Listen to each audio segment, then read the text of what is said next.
রাজ্যে পুকুর কাটা হয়েছে 4,13,000, কিন্তু অনেকে করে কি একটুখানি কেটে দিয়ে চলে যায়। যত গভীর করবেন পুকুর কাটাটা তত কিন্তু আরও বেশি করে জলটা ওই পুকুরে গিয়ে ভরবে। আমি আস্তে আস্তে দেখছিলাম, আমি গঙ্গার ধারে থাকি, আদি গঙ্গার ধারে ছোটোবেলা থেকেই, যে পুকুর, গঙ্গা, বড় গঙ্গা সব টুপটুপ করছে, মানে জল রাখার আর জায়গা নেই। এবারে যা বৃষ্টি হচ্ছে, এই বৃষ্টি এতদিন কোনোদিন হয়নি, প্রচণ্ড বেগে বৃষ্টি হচ্ছে। এবং সেক্ষেত্রে কোথাও যদি গোড়ালিও জলে ভিজে যাচ্ছে, সেখানে শুয়ে শুয়ে নাটক হচ্ছে। আর নিজেদের রাজ্যে 10 দিন ধরে জল নামে না, সেদিকে কোনো ভ্রুক্ষেপ নেই। তো বোঝাই যাচ্ছে নাটকটা কিভাবে হচ্ছে। প্রকৃতি আমাদের কারো হাতে নেই। প্রকৃতি মা যেমন দেয় তেমনি নেয়।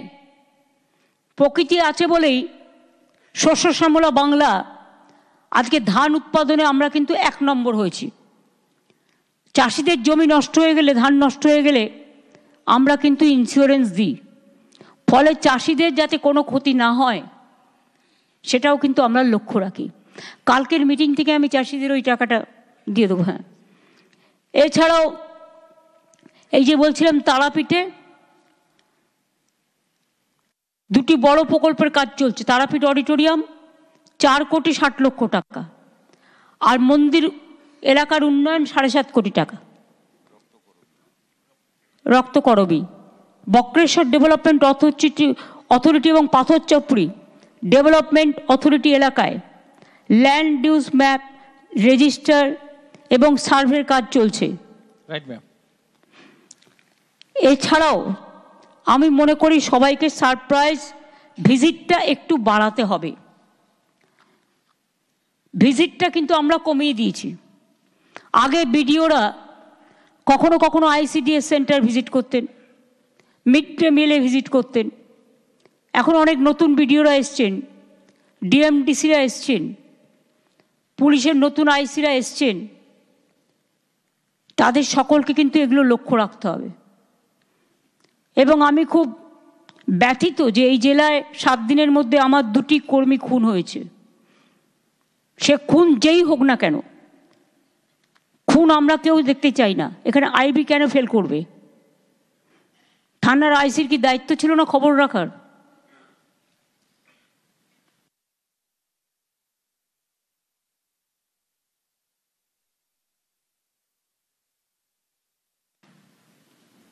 খুন হয়ে গেলেই তখন আগে একটা রিপোর্ট পাঠিয়ে দেয় ওর নিজেদের মধ্যে, আর অন্য কেউ খুন হলে তখন তো এই কথাটা আপনারা বলেন না। কেউ একটা FIR করা মানেই যতক্ষণ ক্রস চেক করে সেটা ফাইনাল না হচ্ছে, জেনুইন প্রমাণ না হচ্ছে, ততক্ষণ কিন্তু সেটা কাজ করে না। এটা মাথায় রাখতে হবে। আর DM SPদের এমন কিছু কথা বাইরে বলা উচিত নয় যেটা নিয়ে মানুষ ব্যঙ্গ করার সুযোগ পায়। পলিটিক্যাল লিডারদেরও বলা উচিত না, DM SPদেরও বলা উচিত না বলে আমি মনে করি। পুলিশ ডিসিপ্লিনারি ফোর্স এবং ভোটার লিস্টটা দেখবেন, আমি আগেই বলে দিয়েছি, মানুষ যাতে হ্যারাস না হয়, জেনুইন ভোটাররা যাতে হ্যারাস না হয়, এটা দেখতে হবে। আর যে কোনো ইনস্ট্রাকশন আসলে প্লিজ দয়া করে CS-কে জানাবেন, প্রয়োজন হলে আমাকে জানাবেন। আমাদের না জানিয়ে আপনারা হুটফাট সিদ্ধান্ত নিয়ে নিচ্ছেন, তার মানেটা কি? পা একদিকে মাথা একদিকে? কখনো তো এই জিনিস হয়নি। ভয় দেখালেই ভয় দেখতে হবে? তাহলে ভয়ে ভয়ে ঘরে বসে থাকুন।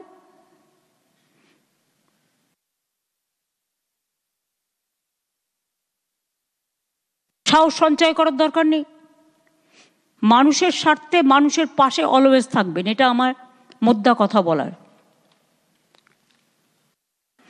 এখানে এখনো যেগুলো পাচার বিভিন্ন হয়, তার মধ্যে আমি এখনো মনে করি একটা অংশ অন্য রাজনৈতিক দলের ভালোভাবে যুক্ত আছেন এবং প্রশাসনেরও কিছু লোক যুক্ত আছেন। আমি নাম বলছি না, নামগুলো আমি জানি। এই কাজটা দয়া করে কেউ করবেন না। আর বারবার বলা সত্ত্বেও যদি অ্যাকশন না হয়, আমার কাছে তো বীরভূম জেলার ব্যাপারে অনেক নেতার বিরুদ্ধেই অনেক কমপ্লেন জমা পড়েছে এবং খোদ রাষ্ট্রপতি ভবন থেকেও এসছে। তারাই তো এখানকার টাকা পাচার করে আর দোষ দেয় রুলিং পার্টিকে। রুলিং পার্টি যদি অন্যায় করে টেক অ্যাকশন, কিন্তু অন্য যারা করে খাচ্ছে ক্ষমতায় আছে বলে তাদের ভয় পেয়ে চলছেন আপনারা, আর তাদের সাথে রিলেশন রেখে 50-50 অঙ্ক করছেন। তারা আমি বলে দিই 50-50 আমি থাকাকালীন 50-50 কোনোদিনই হবে না, 100-এ 100 হবে। এটা মাথায় রাখবেন। আমার অ্যাডমিনিস্ট্রেশনের এই কটি কথা বলা আমার দরকার ছিল। এবার সিএসের যদি কিছু থাকে সিএস বলুক। মিছিলের জন্য যারা আছেন বেরিয়ে যান। নমস্কার ম্যাম, আপনি সব পয়েন্টসই আমাদের নির্দেশ দিয়েছেন, আমরা নোটও করলাম। কর্মশ্রী নিয়ে আমার মনে হয় একটু যেটা ম্যাডাম বললেন এটা খুবই জরুরি, যেহেতু আমরা 100 দিনের কাজের টাকা এখন পাচ্ছি না। তো ম্যাম শুক্রবার আমি এটা রিভিউ করেছিলাম সব জেলার সঙ্গে। তো এটা আমি যারা এখানে পঞ্চায়েত প্রতিনিধি এবং ব্লক স্তরে লোকজন আছেন সবাইকে অনুরোধ করব, কর্মশ্রীতে একটু সবাই সব ডিপার্টমেন্টকে মিলিয়ে কাজ করা দরকার। গত বছর আমাদের পারফরমেন্স খুব ভালো ছিল, আমরা 75 লাখ জব কার্ড হোল্ডার্সকে এনরোল করেছিলাম। এর মধ্যে 58 দিন অ্যাভারেজ ম্যান্ডেজ ক্রিয়েট করা হলো আর 43 কোটি লোকদের ম্যান্ডেজ জেনারেট হয়েছে। তো এর জন্য যেটা মাননীয় মুখ্যমন্ত্রী বললেন 52 ডিপার্টমেন্টে কাজ মিলে আমরা 8,333 কোটি টাকা খরচা করেছি, যার মাধ্যমে এই ম্যান্ডেজ ক্রিয়েট করা হলো। এই বছরে যেহেতু আমরা এখন ইনিশিয়াল ফার্স্ট 6 মান্থসের মধ্যে আছি, একটু জোর দেওয়ার দরকার, যেহেতু এখন অবধি আমরা 36 দিনের ম্যান্ডেজ অ্যাভারেজ ম্যান্ডেজ ক্রিয়েট করতে পেরেছি। 1,000 কোটি টাকা মতন খরচা হয়েছে। এখন বৃষ্টি সিজনে যে ইরিগেশন রিলেটেড কাজগুলো আছে, এটা আমি ইরিগেশন এসিএসকে বললাম সেদিন, আপনাদেরকেও বলছি, যেখানে আমাদের জব কার্ড হোল্ডার্সকে কাজ দিয়ে আমরা যাতে কাজ করাই এর উপরে গুরুত্ব দিতে হবে। এবং আগামী দিনে রেনি সিজন শেষ হওয়ার পরে বিভিন্ন ডিপার্টমেন্টে যে কাজগুলো হবে আমাদের জব কার্ড হোল্ডার্সকে দিয়ে বেসিক কাজগুলো যাতে আমরা করাই এবং 58 দিন যেটা গতবার আমরা করেছিলাম ওটা পার করে আরো বেশি ম্যান্ডেজ যাতে ক্রিয়েট করতে পারি। আমি তো বললাম 75 লক্ষ যদি জব কার্ড হোল্ডার দিই, আমার 22,25,000 পরিযায়ী শ্রমিক আছে, দিয়ে দাও তুমি 1 কোটি সংখ্যা ধরে দাও, আমি করে দেবো, আমার কোনো অসুবিধা নেই। এটা আমরা আরো ওদের ফিরে আসতে বলছি। ইয়েস ম্যাম, এটা আমাদের একটু গুরুত্ব দেওয়া দরকার।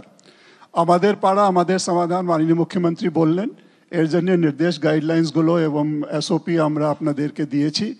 আজকে কালকে আমাদের আরও ট্রেনিং হবে, এটা খুবই গুরুত্বপূর্ণ স্কিম যেটা আমরা আগামী 2 মাস চলাবো, 60 দিন চলবে।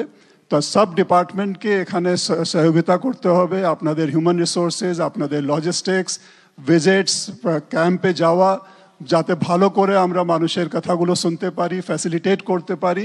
এই কাজগুলো ডিপার্টমেন্টাল যারা অফিসার্স আছেন, যারা block level, district level, sub division level officers, আমরা রাজ্য থেকেও সিনিয়র অফিসার্সকে ডেপুট করব প্রত্যেক জেলায়, যারা প্রত্যেক ক্যাম্পগুলো ভিজিট করবেন, দেখবেন, যাতে এটা আমরা সুষ্ঠুভাবে করতে পারি। একজন করে নোডাল অফিসার, একজন করে মনিটরিং করার জন্য দিয়ে দাও। ইয়েস ম্যাম, যেটা আপনি ম্যাম নির্দেশ দিলেন, আমাদের স্টেট লেভেল অ্যাপেক্স কমিটি আছে, স্টেট লেভেল টাস্ক ফোর্স আছে, আমরা ডিস্ট্রিক্ট লেভেল এবং ব্লক লেভেলেও টাস্ক ফোর্স করতে বলেছি, যেখানে বিডিও, আইসি, ওসি থাকবেন ব্লক লেভেলে, ডিএম, এসপি, সিপি এটা জেলা লেভেলে থাকবেন, অ্যান্ড স্টেট লেভেলে আমরা আছি।